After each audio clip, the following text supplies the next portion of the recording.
Hello, honeys, and welcome to spooky season.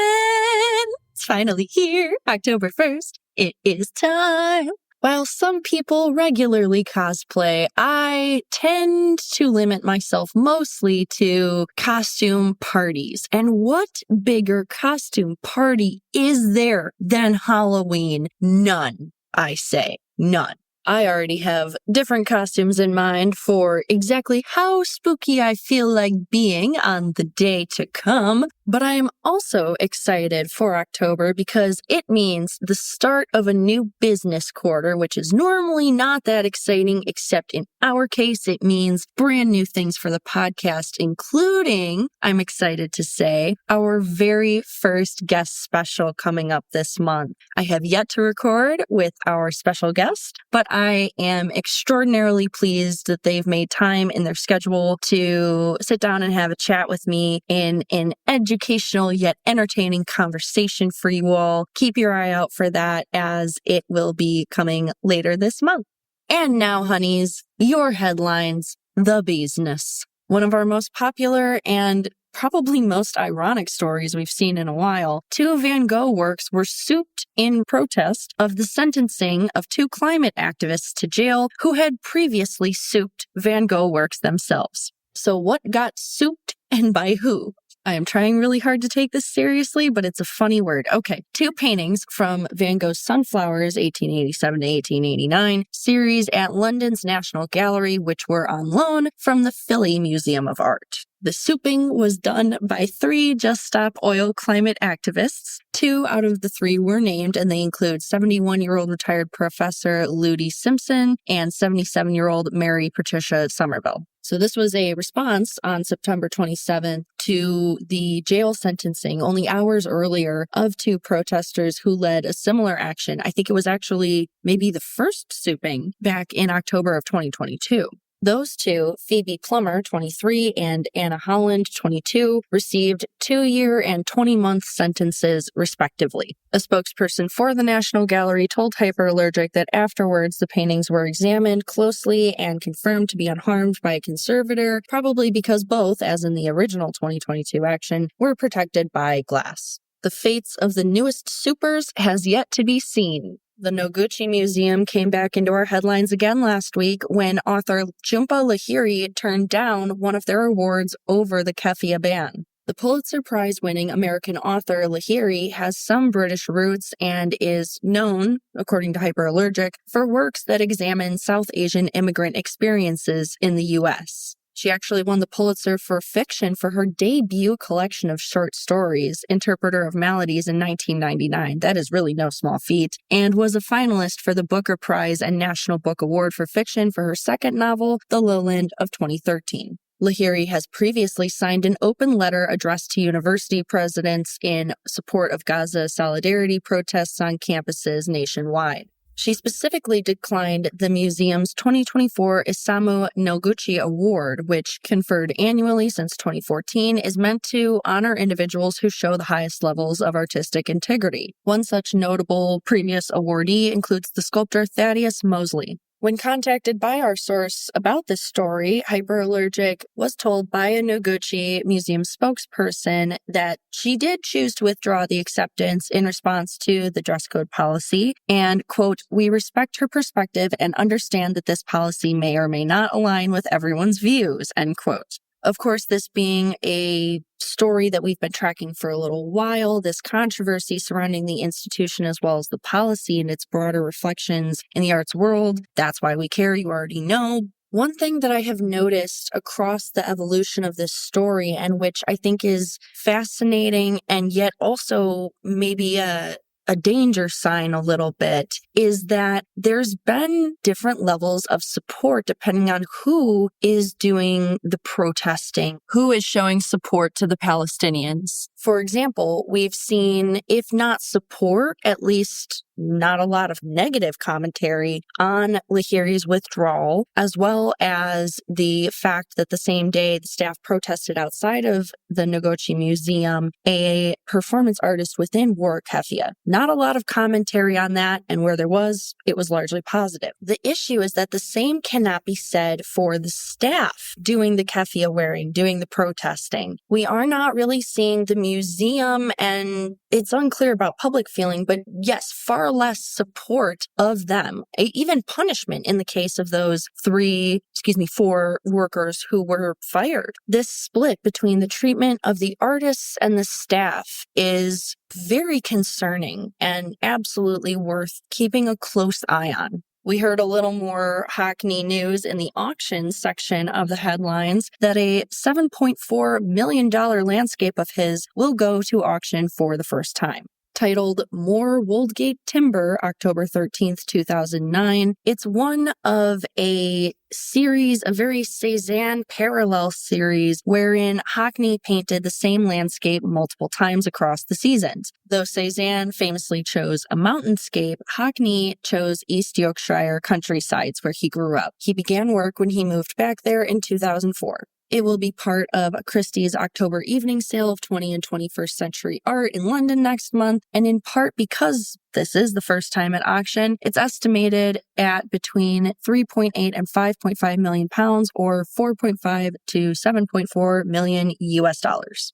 So as I kind of alluded to, we care in part because more Hockneys are appearing on the markets these days, especially with increasing successes. Not only will Sotheby's auction Hockney's L'Arbois Saint Maxime later this year, Christie's has already secured impressive sales for Hockney this year, with a March sale for $25.2 million in London and a May sale for $28.59 million. The auction of this work is a rare opportunity / feat in itself. Very few large-scale works of this series have ever been on the market, so it will be exciting to see how these works continue to perform through the end of the year. A particularly heartwarming and hopefully not climate-warming headline from the last week, Art Basel, Frieze, and several other leading art fairs have joined in a climate action initiative. In total, 13 major art fair organizations signed on, including those I mentioned, to the Gallery Climate Coalition, itself a landmark initiative meant to combat climate change. This coalition is basically an alliance representing 40-plus art fairs that has goals surrounding the reduction of the art world's environmental impact. So some of its focuses include the biggest of the environmental costs of fairs and similar events. For example, carbon emissions due to transportation, energy consumption from lighting and AC, waste materials like single-use packaging, so on. These guiding frameworks are intended to reduce the carbon footprint of signatory fairs by at least 50% by 2030, largely through taking tougher stances on practices that account for the biggest parts of the industry's carbon output. The why we care on this one should be pretty obvious. It's the Earth. We've also talked before briefly about how the art world contributes to global warming, how it might reduce its footprints in prior honey drops. So it's awesome to see that some of these kind of headlines we've seen circulating about those dangers are, someone's taking action. And as Artsy points out, quote, it's rare to see some of the biggest names in the commercial art world come together to make such a statement, end quote. Now, honeys, I know some of the art world has treated the incoming of AI art with all the joy of someone hearing the Jaws theme song, but it's happening. The world's first AI art museum is now set to open. It will be titled in, I think, the most boring possible way, Dataland, AI art pioneer Rafik Anadol and his Rafik Anadol Studio. The Turkish new media artist founded his studio with a fellow artist and cultural researcher, Efsun Erlich, in 2014. He's since been recognized for projects at the Intuit Dome in LA, the Sphere in Vegas, and the UN headquarters. Tentatively expected to open sometime in 2025, it will be in the center of LA's downtown arts scene, housed at the Gehry-designed Grand LA, to data visualization and algorithmic innovation and just every possibility of AI, says Anadol. He even plans on partnering with a scent-making company on a model trained on over 500,000 scents for use with specific images in the galleries. We do kind of have to care, though, honeys, because they claim that, quote, in pursuit of its mission, Dataland combines online access and learning platforms, acts as a public repository for large-scale, nature-focused data sets, and will build a comprehensive collection of AI art, end quote. So we love the access part of that, and this is significant because this is our marker. AI art is here to stay, whether we like it or not. Last week also saw the return of plans for a Centre Pompidou and Jersey City collab to discussion tables. So why is the center looking to expand abroad? Well, it's become the contemporary art center in the French capital over the last 40 years. It's undergoing major renovations at home and wants to start opening locations across the world, including in Seoul in 2025. The Centre Pompidou x Jersey City project was originally announced in 2021, but was unable to overcome obstacles like COVID, as well as political tussles between Mayor Stephen Phillip and Governor Phil Murphy. The little we do know is that the present plan could reportedly cost $176 million in construction. It would be led by acclaimed architectural firm OMA, but is currently slated to open in 2027. Said Phillip, the future is bright, and I think any reasonable person can see the meaningful benefits to Jersey City here. This is a once-in-a-lifetime opportunity, end quote. We also heard last week that 14 repatriated Yemeni antiquities were relocated to the Met. National officials reached out to the institution to request their temporary relocation for safekeeping after they'd been repatriated from the private collection of the Hague family in New Zealand. This group of 14 objects includes stone and bronze sculptures that are estimated to have been created between the 3rd century BCE and 1st CE. So why we care? This is a fascinating twist on the repatriation situation, what with it going abroad again. It's also a fascinating chance to think about what it means to safeguard art, ownership versus protection, and how to balance both. We can't lose sight of the fact either that there is a circumstantial need for this sort of thing, but it's because at its core, the Yemeni people are really struggling. Civil war broke out in 2014 and hasn't ended, but conditions have only been made worse by deadly cholera outbreaks and food scarcity due to intense droughts. According to UN reporting, this conflict, violent, decade-long, has left an estimated 18.2 million Yemeni people in need of aid and 4.5 million displaced internally. The current ambassador of Yemen to the United States, Mohammed Abdullah al-Hadrami, expressed appreciation on behalf of the government of Yemen, not only to the Hague family of New Zealand for voluntarily returning these artifacts, but also for the Met and its willingness to house and preserve and study these objects. It's a very long-held, very dangerous, stereotypical belief by a lot of Western institutions that have holdings of artifacts from other places in the world, most specifically the Middle East, Asia, African continent, that if they were to return these works to their home countries, they would be unsafe. And so that's been used unfairly for a very long time by a lot of these places, cough, cough, British Museum, to not repatriate when they should. This is a very rare case where that sort of justification might actually be true, might be accurate. So it's fascinating to see it in real time and see exactly how carefully it's being handled. Of course, major event happened last week, Hurricane Helene and its destruction of huge swaths of Southeast America. While we empathize with and hope for the safety of all in the affected regions, we also want to focus a little for a moment on some of the damage done to art districts.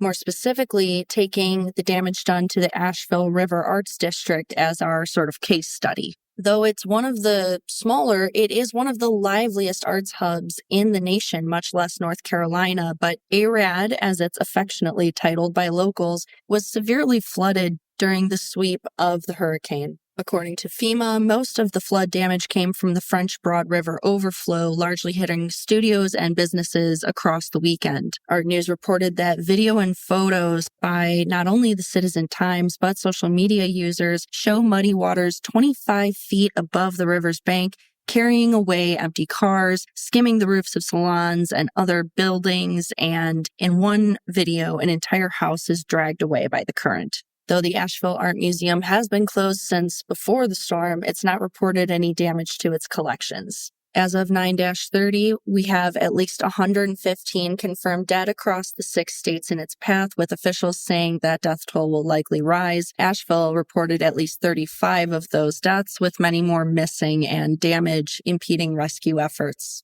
Our heart goes out to all affected. And our final headline for the week, over 100 jade artifacts, including the largest jade dragon found ever from the Hongshan culture, were unearthed in China. The artifacts were found by a group from the Institute of Cultural Relics and Archaeology in the Inner Mongolia Autonomous Region. They've been conducting an archaeological survey in Ulaanbaatar, Chifeng City, since April of 2024. This headline caught our attention as it marks the first confirmed instance of combined Southern and Northern Chinese architectural styles at a burial or sacrificial site. The artifacts found include most types associated with the Hongshan culture, as well as items similar to jade crown ornaments from the Lingjiatan culture. This allows basically scholars to fill a significant gap in the archaeological study of such artifacts in this region in Inner Mongolia. Both the Hongshan as well as the Lingjiatan cultures were late Neolithic cultures of ancient China centered in the Liao River basin. The cultures are historically significant, especially the Hongshan, because it marks the start of metamorphism as a fundamental religious idea in regional histories as a factor of daily life belief. There were also some basic architectural history benefits gained from the studies of the layout features. Okay, honeys, that's all I've got for you today. I hope you've enjoyed your Beesness. We will be back with more buzz next week, including a new full-length episode. Keep your eye out for the honey drop that will be coming this weekend. Remember to check Patreon and or Ko-fi for those, and we will talk soon. Take care. This podcast and this episode were created, produced, hosted, and researched, as well as fact-checked by yours truly, Celia Bugno. It was edited by our brand new sound engineer and producer of our intro music, Chris Meinhold. Don't forget to like, share, and subscribe on all of your favorite streaming platforms, as well as your social medias.